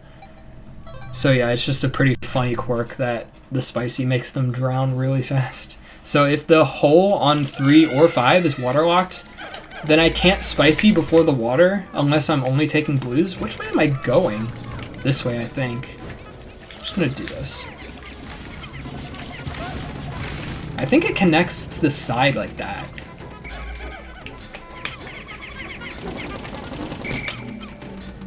So, Shower Room 5 is one of my least favorite floors. This floor is terrible a lot of the time. Okay, that Withering Bullhog's not going to be a problem, which is good.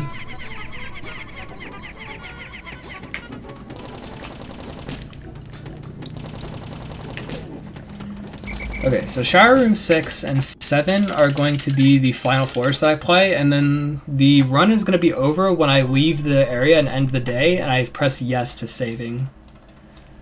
So it's going to be another like 3, maybe 4 minutes from now, I think. Kind of depends a little bit. I'm going to put a few whites in that gate to get it started, because I don't want the whites to finish that gate before I come back. Because there's dweebles on those treasures, and if you have the whites start carrying that, then the dweebles could get involved, and then if it's a electric dweeble called an anode dweeble, then it gets really bad, because that guy can just annihilate all the Pikmin you put on the gate. Okay, this treasure's in the water. I get this one. Whenever you see this little pipe room here with the water, there's almost always a treasure here on this floor. So it's really easy when you get a permutation like this one to play the floor the way that you want to play it.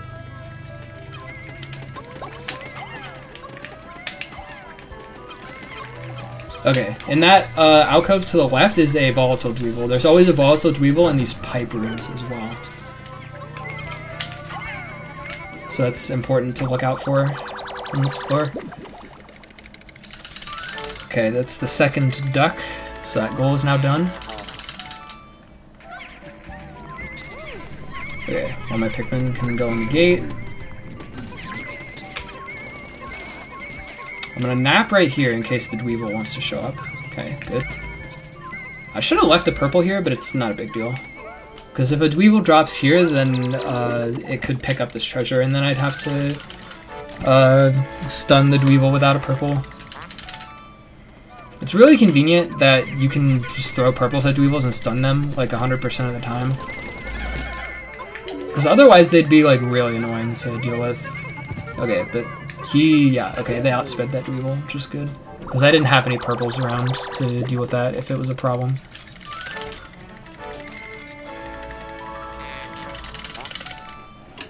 Okay, this floor went really well. Now, there's going to be a pretty funny way of dealing with the ranging Boister here.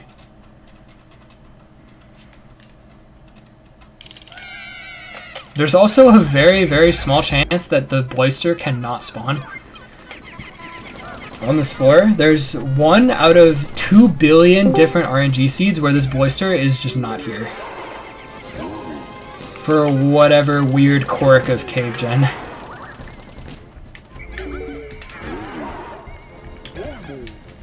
Okay, so by swapping captains, we can make sure he stays in place there, trying to swap between targeting. Now if I bitter, he still takes purple pound damage, so that's a really easy way to get a quick kill.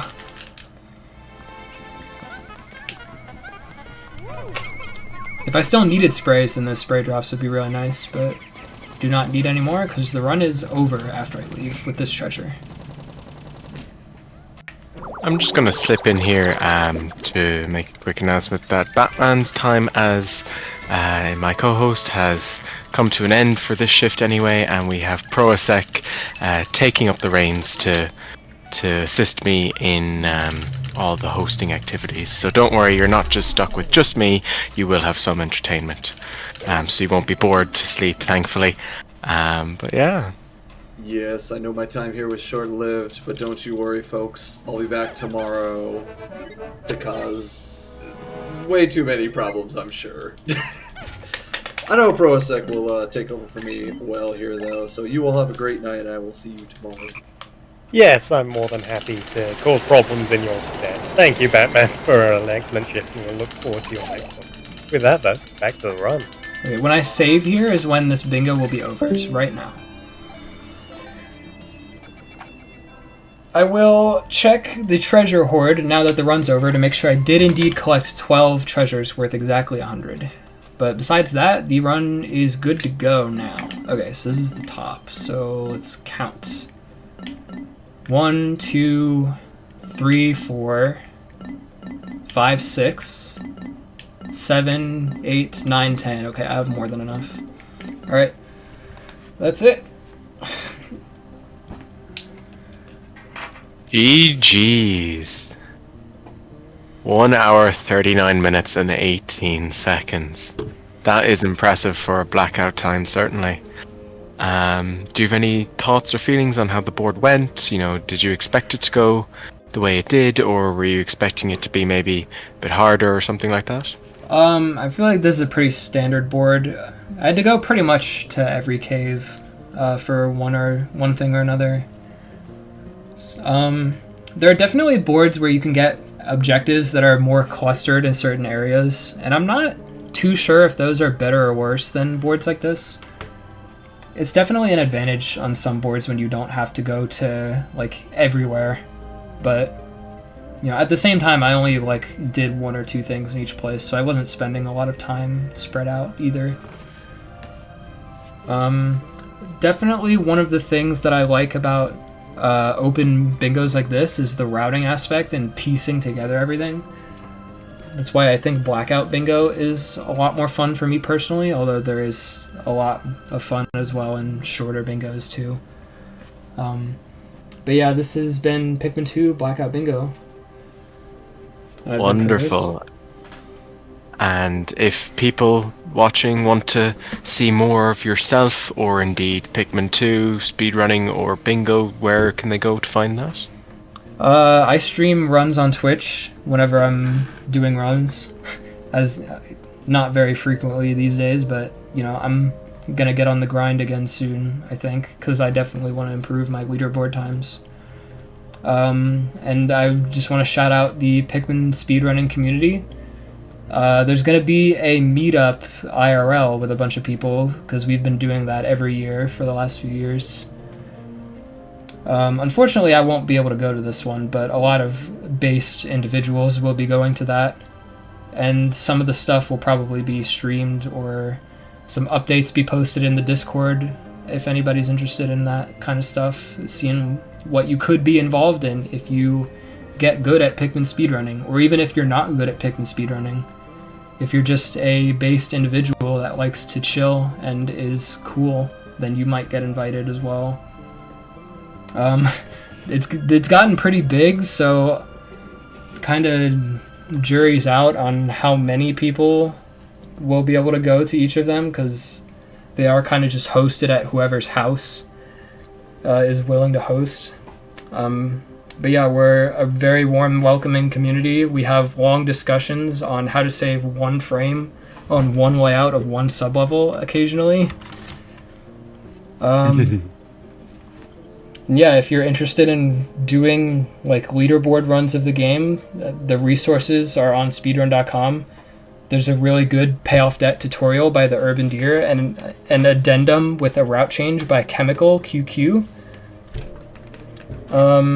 If you want to run the other Pikmin games as well, whichever one suits you the best, there's resources to run each of those on whichever version you want. And yeah, I hope everyone's enjoyed this run. I know I certainly have, and it was really, really entertaining to watch you display, well, quite frankly, a mastery of your chosen game. You know, your knowledge seems to go very, very deep, certainly, into the game's mechanics and indeed, you know, niche knowledge of it, and it's been very, very enjoyable to watch and have you with us. And I do hope you'll come back in the winter with us for Bingothon Winter 2024. It'll be amazing. For sure. Whenever I get the motivation to do a run, I always do a submission. I've done bingos of other games as well for Bingothon. I just think it's really cool, like, because bingo's this whole other side of speedrunning that gets like barely any attention compared to just regular runs. Because I think routing in speedruns is definitely one of the things that drives me towards games that I like to run. And bingo definitely brings that out in full force because you're adapting to completely new objectives every time. But yeah, I've been happy to be here. I'm happy that I could make it home in time to do the run because unfortunately Max, 25, my partner in crime in Pikmin 2 races, could not be here because of internet and power struggles. Electricity power struggles, I should clarify. But yeah, definitely big shout out to him. I know he definitely wanted to do this with me. But I think he'll be happy that the run turned out pretty alright and that it was entertaining. Absolutely. Well, thank you very, very much for coming on and displaying Pikmin 2 with us. We'll be right back after this brief intermission, and we'll be back with Cavelighter running a game that is called Road Trip Adventure on the PlayStation 2.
Have you ever wondered what happens after you click donate?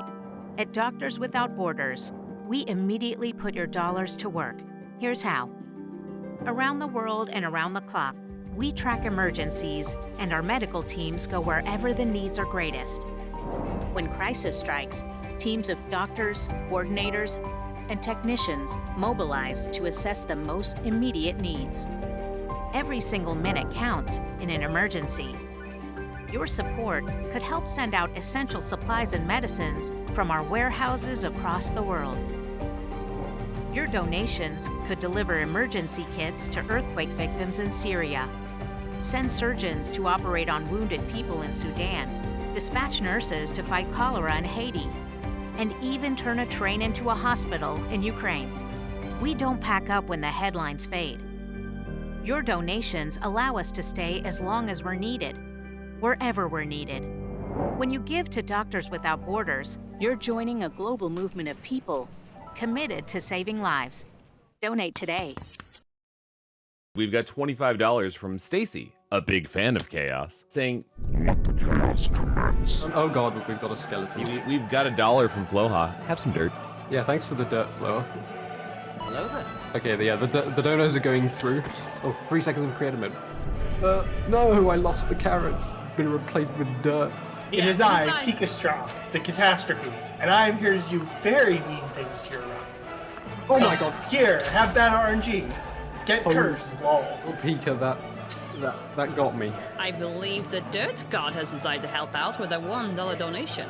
Now we're talking. Ooh, Cave Lighter, I have seen you, and I judge that you are worthy of receiving my dirt. It's dangerous to go alone. Take this.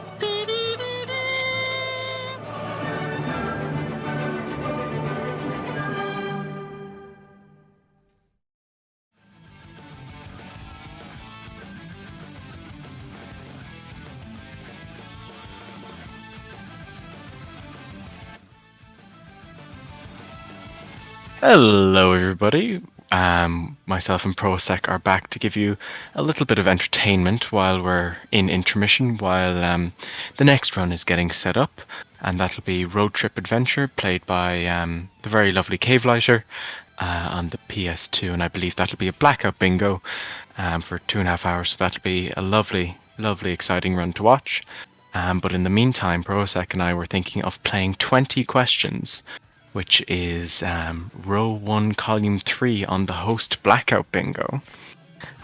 So I've got a word in my head, and Prosec has 20 yes or no questions to ask me to figure out what I am thinking of. I can be thinking of pretty much anything. But yeah, so if you want to start asking me questions, and then, you know, of course, chat can play along as well, helping Prosec out as they can, you know? So if we want to get started on that. All right. Yes. Well, you say yes or no questions, although there is one right at the front, which I think you'll forgive me. Animal, vegetable, or mineral? Ooh. I don't like that you have to think about that. Never a good sign. Oh, okay. We'll go with animal. Animal. Interesting. Okay. Is it larger than a toaster? It can be. It can be. What? Okay. So it's either very close to the size of a toaster, I would say, or it's some sort of amorphous thing. It's not like Morpher from Ocarina of Time. No. Is it a fixed shape? No. No. Okay, so we're definitely leaning more towards these unusual things. Does it live in the sea? Yes. Yes. Okay. Well, that gives us access to things like corals and weird things. So, does it move a lot? I would say yes, but I'm not an expert, so I'm going with yes for that one. Okay. That That is very curious. Okay, so I'm thinking maybe it is some sort of seafloor creature. So, is it perhaps? Trying to think how to ask this. So here's an idea. Is it two ways symmetrical? Is it mirrored? Does its body have symmetry? There we are. Yes. Okay. Rats. So that takes out all of the like weird sponges and corals and a lot of mollusks. Oh, Does it have a shell? No. No, it does not have a shell. So it's not a lobster. It's not a. Well, I'm not an encrinologist, I guess. I don't know the proper term for people who study starfish, but I don't think it's one of those. So, it's symmetrical, doesn't have a shell, moves around a lot, but you might think that it doesn't. I'll have to give you a hint on that one because it doesn't necessarily move per se. It just goes with the current, if that makes sense.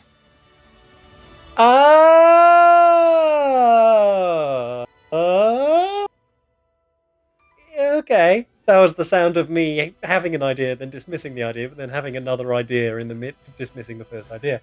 So, okay. Does it have a? Is it smart? No. No, not smart. So, it's not some sort of cephalopod, probably, because those are quite intelligent. So, I think.